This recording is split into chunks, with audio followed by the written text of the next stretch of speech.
गरीब मायका। मोहिनी के 3 बेटे थे। पति खूब अच्छा कमाता और बड़े घर के ऐश सब था मोहिनी के जीवन में।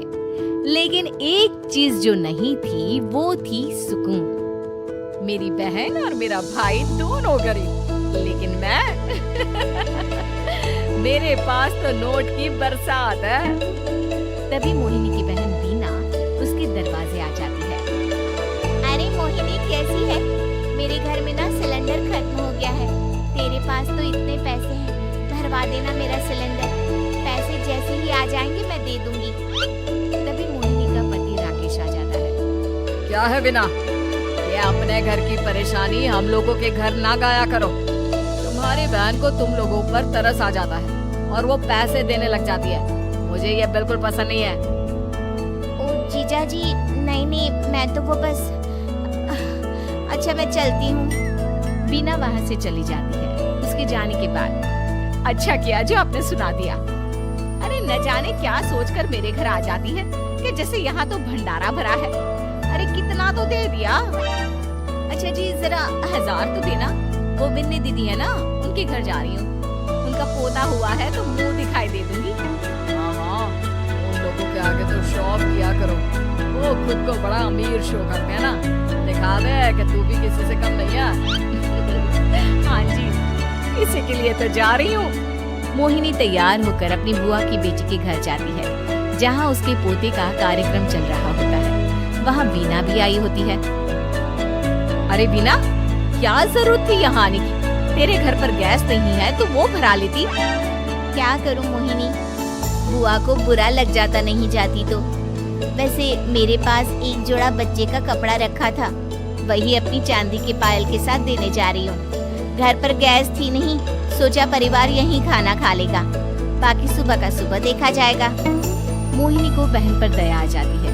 वो पर्स से 1000 रुपए निकाल कर दे देती है।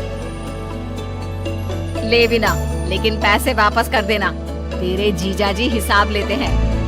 मोहिनी भी क्या करती, गरीबी में बहन का सहारा ही उसके जीवन जीने का आधार था। फिर एक रोज, सुनिए, भाई के घर बेटी हुई है, मुझे माँ के पास जाना होगा।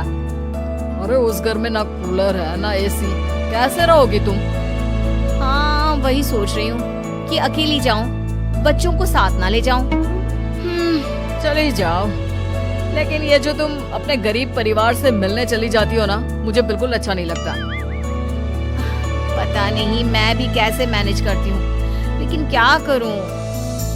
मोहिनी भाई भाभी के घर आती है। मोहिनी, कैसे आना हुआ? तू यहाँ हम लोगों के घर रह लेगी या फिर किसी होटल में रहेगी? क्या हो गया है माँ? मोहिनी को क्यों ऐसे बोल रहे हैं आप? अरे तू नहीं जानती अपनी ननद को, पैसे वाली है ना, तो ऐड कुछ ज्यादा ही है।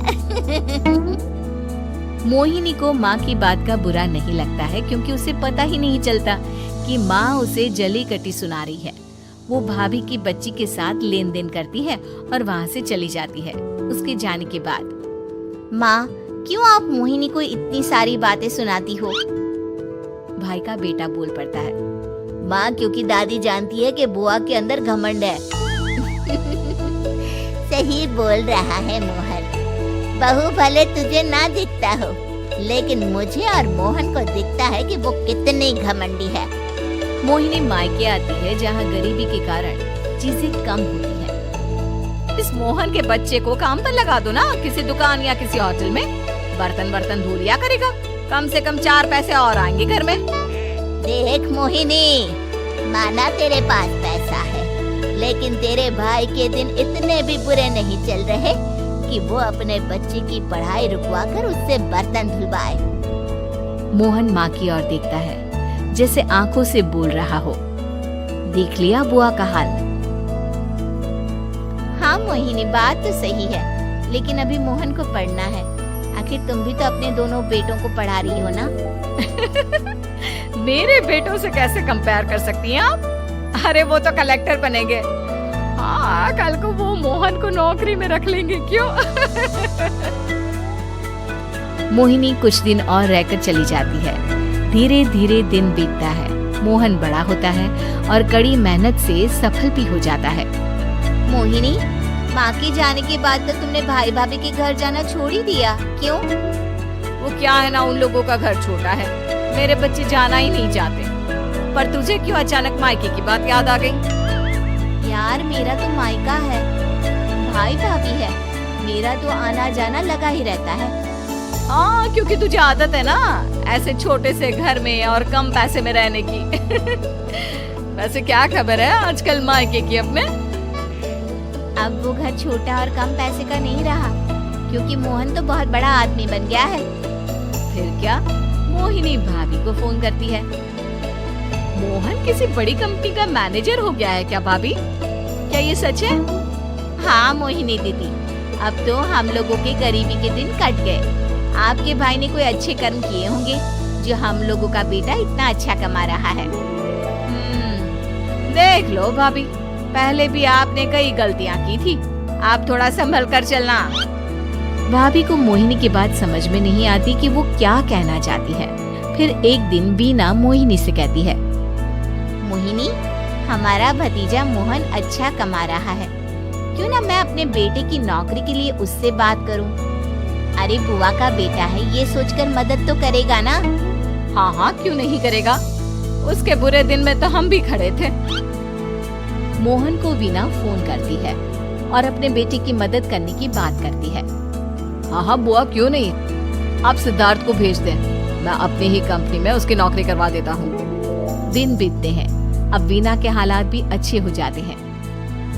क्या बात है वीना, तूने भी कार ले ली, वो भी इतनी अच्छी? हाँ मोहिनी, अपने भतीजे के कारण तो हम लोगों की दिन अच्छे हो गए। उसने सिद्धार्थ की नौकरी लगवा दी है, वो भी शानदार। ठीक है, लेकिन पैसे ख्याल से खर्च करना। वो क्या है ना, पैसे आने आसान है लेकिन संभालने मुश्किल। मोहिनी घर पर अपने पति से बात करती है। देखो ना, सबके पास पैसे हैं। एक वक्त था जब मैं ही अमीर हुआ करती थी। लगता है कि ज्यादा दिन नहीं रह पाओगे।